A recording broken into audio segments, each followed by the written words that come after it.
Bonjour à toutes, bonjour à tous.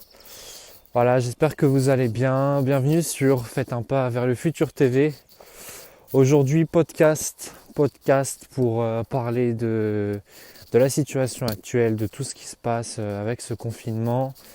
On arrive au 16e jour, il me semble, en tout cas au jour où je le fais, au jour où j'enregistre. Donc voilà. Euh, Moi, personnellement, je me faisais la réflexion et puis je me disais, en fait, c'est fou comment les mots qui sont employés ont un impact sur le cerveau, en fait. Parce que moi, personnellement, le fait d'avoir le mot confinement sur moi, entre guillemets, sur moi, c'est en fait, c'est ça qui fait que je me sens bloqué, en fait. Alors que si on n'avait pas mis le mot confinement, si on n'avait rien mis comme mot d'ailleurs, ou peut-être un mot un peu plus avec une connotation un peu moins prison, et ben je me sentirais plus libre. Et je pense qu'il y en a d'autres qui sont dans cette situation. Faut savoir que les mots ont une vibration, que les mots dégagent quelque chose. C'est-à-dire qu'il y a des mots quand tu les entends, tu vas soit le percevoir, soit le ressentir comme quelque chose de mauvais, soit tu vas le ressentir comme quelque chose de bon. Après, il y a un mot et il y a ce que tu associes au mot. Le mot confinement, en soi, je ne vais pas dire que c'est un mot qui a une mauvaise vibration. Quand j'entends le mot confinement et que je me concentre simplement sur le mot, je ne dis pas que c'est un mot qui renvoie une mauvaise vibration, comme par exemple une insulte. Une insulte, ça renvoie une mauvaise vibration. Confinement, le mot en lui-même, ça renvoie pas forcément une mauvaise vibration, mais c'est associé à quelque chose d'oppressant en fait. C'est ça, c'est associé à quelque chose d'oppressant, d'enfermement, même ça peut aller, voilà, se sentir le fait qu'on puisse pas aller dans la rue comme on le souhaite, se sentir contrôlé, voilà, dès qu'on va dans la rue par exemple. Voilà, ce mot est associé à ça. Voilà. Après, il faut bien comprendre que l'État a pris des mesures et ces mesures sont nécessaires. En fait, elles sont très bien dans le sens où il faut vraiment éviter de se rassembler, il faut éviter de sortir. En fait, il faut rester chez nous afin de ne pas se transmettre le virus entre nous, de limiter les risques et d'éradiquer le virus au plus vite. Ça, c'est l'objectif, c'est les mesures mises en place par l'État. Et je veux dire qu'on soit d'accord avec ce gouvernement ou qu'on ne soit pas d'accord, c'est des bonnes mesures, hein. Ça commence à se mettre en place dans le monde entier, c'est déjà mis en place d'ailleurs dans beaucoup de pays. Euh, voilà quoi, là je veux dire, il n'y a même plus une question d'idées politiques, de partis politiques ou non quoi. Enfin bref, voilà, déjà je voulais revenir, venir sur ce point que je trouve crucial, que je trouve important, cette histoire de mots, quoi, en fait, de mots, de vibrations. Parce que, euh, parce que par exemple, euh, toi quand t'entends l'insulte, je sais pas, l'insulte connard ou l'insulte enculé, bah je veux dire, si on te le dit en plus avec méchanceté, tu vois, tu vas pas te sentir bien après. Alors qu'au contraire, si on te dit le mot je t'aime ou le mot amour, et si on te le dit avec de l'amour réel derrière ce mot, tu vas te sentir bien. Donc c'est bien la preuve que chaque mot a une vibration. Et c'est bien pour ça que quand tu es dans un entretien d'embauche, quand tu es, quand je sais pas, quand tu parles avec quelqu'un, euh, il faut que tu réfléchisses à tes mots en fait, tu vois. Il faut éviter d'employer des mots qui tirent vers le bas, des mauvais mots. Il faut vraiment aller chercher les mots avec des vibrations, avec des bonnes vibrations que le cerveau de la personne avec qui tu parles va bien capter, va bien ressentir et va, entre guillemets, va se sentir bien quand il les entend. Tu vois ce que je veux dire? Et ça, c'est hyper important quand tu es en entretien, enfin surtout quand tu es dans un entretien d'embauche, ou alors quand tu négocies un contrat pour ton entreprise, ou quand tu parles d'un sujet relativement important avec quelqu'un. L'emploi de tes mots, ça va vraiment déterminer une grosse partie de l'issue de la conversation. C'est très important. Pour te prouver à quel point les mots ont une vibration, tu peux regarder sur internet, il y a l'expérience du riz. Et moi je l'ai fait en fait, cette expérience. Quand j'étais petit, je l'ai fait avec mon père. On a mis en place cette expérience. C'est-à-dire que tu prends un pot de riz, enfin tu prends 2 pots de riz. Sur le premier pot de riz, tu écris un gros mot. Genre, voilà, connard, voilà. Tu écris connard et tu l'accroches, tu le scotches sur le premier pot de riz. Sur le deuxième pot, tu écris amour, d'accord? Ensuite, alors, il y a plusieurs temps, hein, tu peux le faire pendant 1 mois, 3 mois. Moi, je l'ai fait pendant 1 mois. Pendant 1 mois, tu vas insulter le premier pot de riz. Genre, tu vas lui dire plein d'insultes. Avec vraiment de la puissance dans tes insultes. Hein. Vraiment, comme si c'était quelqu'un que tu détestais, que tu voulais insulter. Et le deuxième pot de riz, tu vas lui envoyer plein d'amour. Tu vas lui dire plein de mots d'amour, des mots doux, des mots gentils et tout ça. Tu verras, le premier pot de riz que tu auras insulté deviendra de couleur noire. Et aura pris d'autres couleurs vraiment un peu style moisissure et tout ça. Le deuxième pot de riz sera de couleur orange. En tout cas, une partie du riz sera devenue de couleur orange. Ce qui représentera dans le cas présent le côté positif, quoi. Le côté amour, entre guillemets. Cette expérience te prouvera à quel point les mots et la vibration qu'il y a dans les mots impactent quelque chose et sont réels. Parce que les gens ne sont pas au courant. Alors soit ils savent pas, ou soit ils veulent pas reconnaître que vraiment il y a des vibrations dans tout ce qu'on fait, quoi. Et surtout dans la parole. Quand tu parles, ça fait ah, tu vois, le son que tu dégages, ça vibre. Donc c'est une vibration, elle est soit bonne, soit mauvaise. D'accord? Ou neutre, à la limite. Donc quand tu fais cette expérience, tu comprends bien en fait.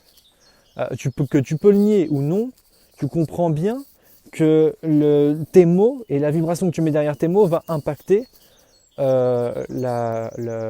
l'interlocuteur entre guillemets. Parce que si ça marche, si ça fait cet effet-là sur du riz, mais alors imagine comment un humain qui est beaucoup plus réceptif en fait, ressent les insultes et ressent les mots d'amour.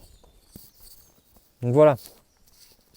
Je souhaitais vraiment aborder ce point voilà, des mots, des vibrations que je trouve vraiment très, très important, très intéressant.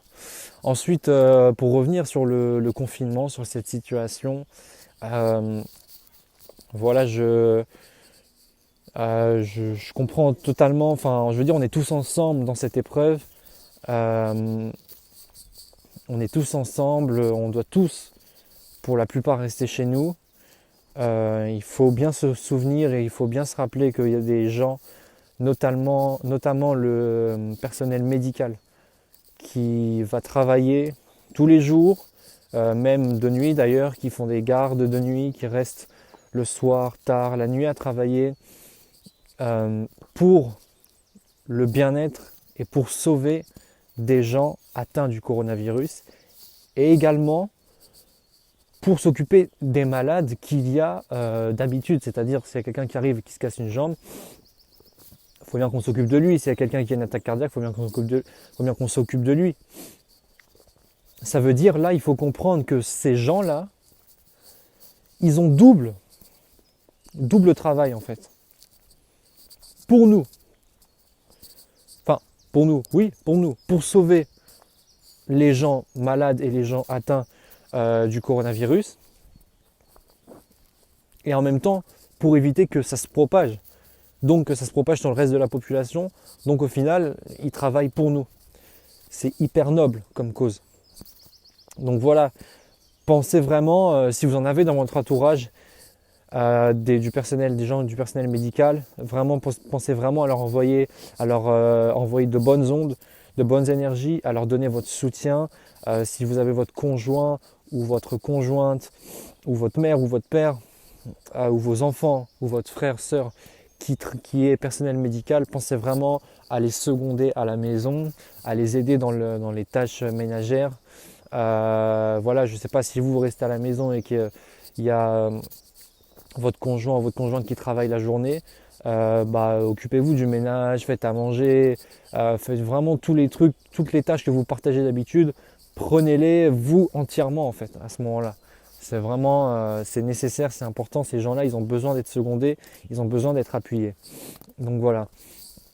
Donc je disais, en fait, on est tous ensemble dans cette situation. Et je sais qu'il y en a, il y en a qui ont la chance d'être à la campagne, dans la nature, dans des régions de France où ils ont un vaste espace, un grand terrain pour pouvoir se promener. Il y en a d'autres qui sont dans des maisons, donc là ça va encore en fonction de la taille de la maison. Il y en a d'autres qui sont dans des appartements, dans les villes. Là ça dépend, il y en a qui ont des grands apparts, il y en a qui ont des petits apparts. Voilà, c'est vrai que il y en a qui vivent à plusieurs dans une maison, donc au final ils ont l'impression d'être quasiment aussi serrés que s'ils étaient dans un petit appart tout seul. Ce que je veux dire, c'est que voilà, c'est vrai que c'est évident pour personne. Et c'est pour ça qu'il faut vraiment trouver, il faut vraiment se servir de ce temps, qu'on soit confiné dans un petit lieu ou non, il faut se servir de ce temps pour l'optimiser, quoi, dans le sens où là c'est le moment de travailler sur vos projets, c'est le moment de travailler sur vos objectifs si vous n'êtes pas en télétravail, et même si vous l'êtes d'ailleurs, vous avez forcément plus de temps parce que vous n'avez pas le trajet à faire tous les matins, tous les soirs pour aller au travail. Donc c'est le moment de travailler sur vos projets, c'est le moment de vous pencher sur vos objectifs. C'est le moment si vous n'avez pas d'objectifs, c'est le moment de vous mettre des objectifs. Parce que toute l'année, vous vous dites, ouais, moi c'est bon, là je vais me fixer mes objectifs de l'année, je vais le faire et tout. Et puis vous êtes tellement pris dans la spirale du travail, dans la spirale du quotidien que vous y pensez même plus, vous n'avez pas le temps de les fixer. Là, c'est le moment de le faire. Là, il faut le faire. Là, il n'y a pas d'excuse, il faut le faire.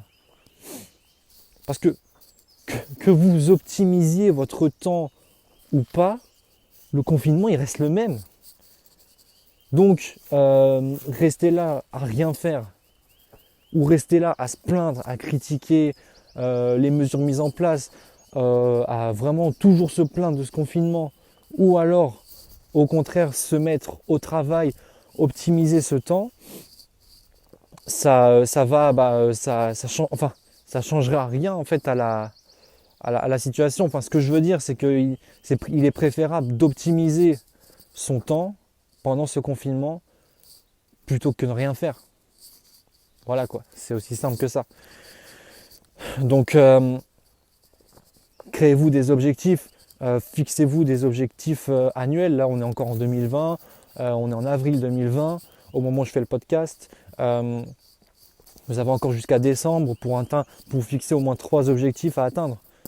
Donc voilà, si vous ne savez pas, si vous avez besoin d'indications sur comment se fixer des objectifs ou même sur qu'est-ce qu'un objectif, vous pouvez m'envoyer un mail ou un message Instagram. Les liens sont dans la description de la vidéo. Vous pouvez également, regarder mes précédentes vidéos sur la chaîne YouTube où il y en a une qui explique qu'est-ce qu'un objectif. Voilà. Qu'est-ce que vous pouvez faire d'autre? Vous pouvez faire du sport. Vous pouvez faire du sport à la maison. Vous pouvez sortir. On a le droit de sortir. On a le droit. Ok, il faut faire une attestation, mais je veux dire, là c'est pareil. C'est soit on dit ouais, je viens de me faire contrôler par l'État, nanana, moi je m'en fous, je sors sans attestation, ou alors je sors pas. Soit on a le choix de se dire soit on a le choix de se dire ah, vas-y, c'est pas grave, c'est qu'un bout de papier, c'est qu'une attestation, vas-y, je la fais, je sors et au moins je peux me détendre tranquillement à l'extérieur. Voilà. Donc là c'est pareil, profiter, faut aussi savoir profiter des éléments qui nous sont fournis. Je veux dire, on n'est pas on est unis dans la même galère, donc on nous a donné des clés pour pouvoir passer ce confinement au mieux. Autant les utiliser, franchement c'est important. Donc voilà quoi. Donc voilà, c'était voilà, vraiment les points que je voulais aborder dans ce podcast. Vous pouvez voir que c'est un podcast vraiment spontané, dans le sens où il n'y a pas de texte préécrit, j'ai pas de feuille avec des mots-clés. C'est pour ça que dans l'enregistrement, vous pouvez entendre des moments où je dis que je dis pas forcément d'habitude en vidéo, ou alors des moments où je bafouille, où je cherche mes mots, parce que vraiment je suis en totale spontanéité. Et c'est le but, c'est pour créer cette proximité du fait qu'on est du fait que voilà que s'il y a là, c'est pas parce qu'on est derrière un écran qu'on peut pas être proche. Au contraire, c'est même le contraire. On peut être très unis tout en restant derrière un écran. Il faut savoir se servir de la puissance et de la beauté de la technologie. Donc voilà. Et ben, j'espère que ce podcast vous aura plu. Moi, je vous dis à la prochaine pour une nouvelle vidéo. D'ici là, restez motivés et surtout, faites un pas vers le futur.